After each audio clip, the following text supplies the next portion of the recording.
Hi everybody, my name is John Hogard, and this is an overview of our workshop entitled Selecting and Implementing a CIS or CRM for Utilities and Municipalities. The workshop is available on our web training portal, which I'll reference in a few slides. So the purpose of today is just to give you an overview of that workshop in case you might be interested in taking it either online or in person. What we cover in this workshop is the following. We start by talking about the evolution of customer service in municipalities, especially now that many cities and counties are getting involved in providing services that they didn't provide before, such as telco, um, beyond providing electric and water, the standard utility services. We want to talk how the evolution in this industry around customer service, or I'll refer to as customer experience, has really changed, especially over the past few years. And with that change, a lot of utilities and municipalities are looking for either a CIS, which is a customer information system, primarily focused on billing any kind of utilities, whether that be water, electric, gas, telco, fiber, many different services that you would consider utility services, even trash, for example. And then a lot of utilities and cities and counties, believe it or not, are buying CRM, which are customer relationship management tools.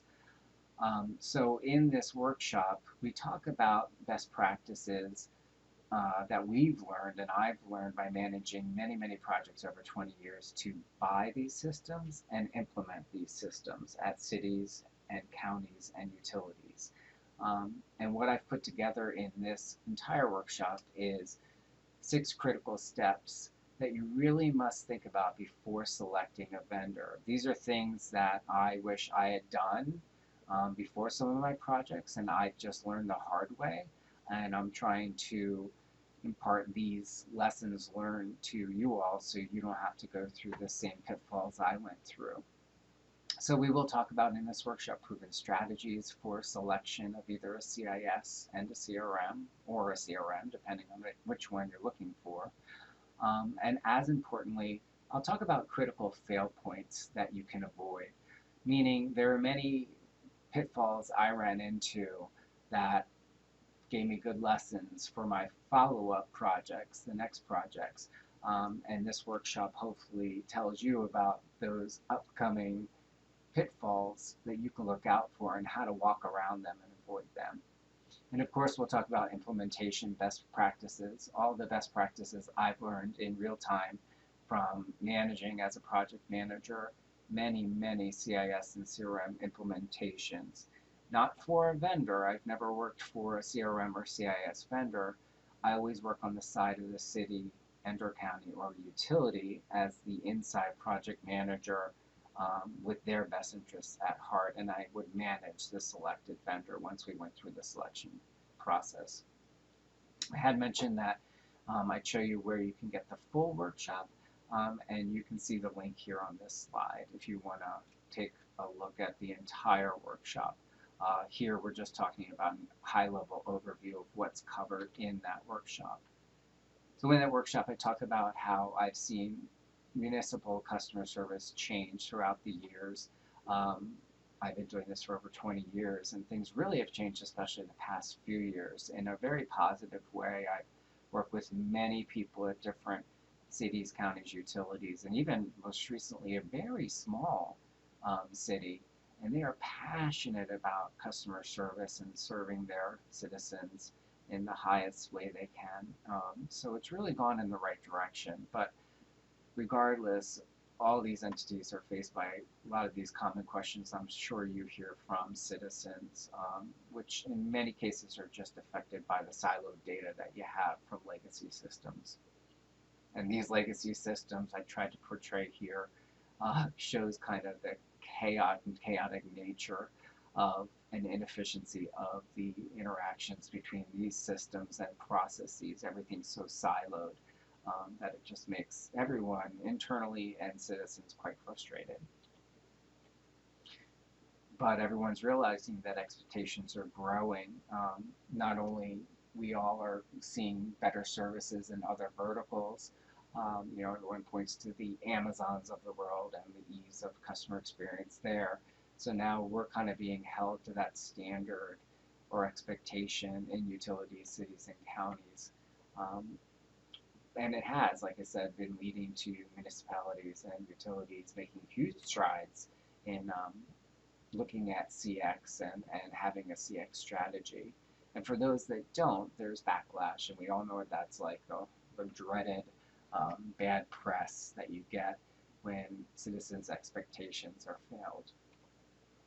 But there's a lot of praise out there for those who succeed, and this is the goal of this workshop, to help you understand how to succeed and how to implement step-by-step new technologies like a CIS or CRM to help you get to a better point than you were. And we all know it's hard to get there. It's hard why, the point of why we are at where we are at has a lot to do with having multiple service channels that are disconnected. And I'll talk about this more in the main workshop. Of course, manual processes, which all haven't been changed in many, many years because it's just the way it is. But it's very important when you go into these new systems to not do the same things you used to do. The processes don't need to be the same anymore, many of which can be automated. And we're getting away from those siloed back-end data sources. So the good news is there's a great evolution in customer experience methodologies, where a few years ago I think we were at the point where we were at traditional CIS, which is very paper-driven, limited channels, and then we moved a few years after that to a world of CRM, customer relationship management, where it's data-driven, but still siloed. And now I think we're getting to a point where we are right now, which is where we really are entering a world of customer experience transformation. We're even seeing CJO, which is customer journey orchestration, in some utilities and cities and counties across the globe, where everything is much more data and process driven, integrated, a lot more automation with omni-channel capabilities for citizens and personalization. Like I said, a lot of different technologies abound beyond the CIS and CRM worlds that we're talking about in this workshop, but we've seen a lot of capabilities for the CIS and CRM to integrate into many different systems like the IVRs, the payment portals, etc. And I'm seeing right now, working with quite a few cities and counties and utilities on doing those integration efforts. And in the end, once these are accomplished, there really are great benefits when you're mindful of the people, process, and technologies. And it is a lot about the technology, but I have to say, you can have the best technology out there, and if you don't have the right team, the right people, it still can fail. So it's really important to have the right people with the right attitudes and right skills to implement these programs, and people that have experience doing it before.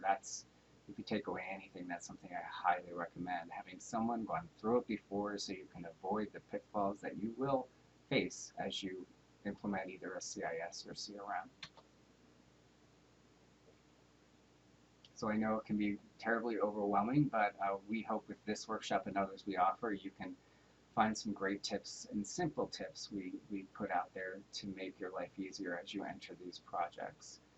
There are a lot of success stories, and you can learn a lot from these success stories, and I have many success stories included in the main workshop. And as I said before, I talk about my real life experiences, and I talk as much about bad experiences as good.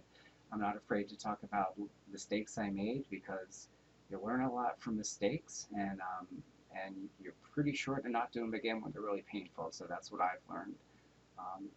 In the main workshop, I go into deep detail about achievable CIS and CRM goals. I think you should know what your goals are when you start these projects. They're very large, often pricey projects. I outline more than 6 critical steps that you have to take before selecting a vendor.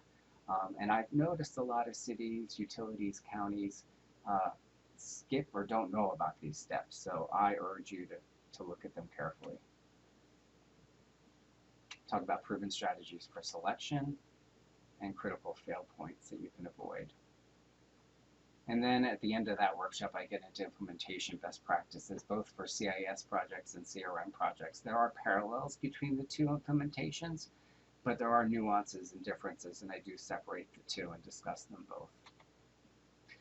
So thank you for listening to my overview of this workshop, and if you're interested in seeing the full agenda of that workshop, please visit the website listed here, which is our training portal.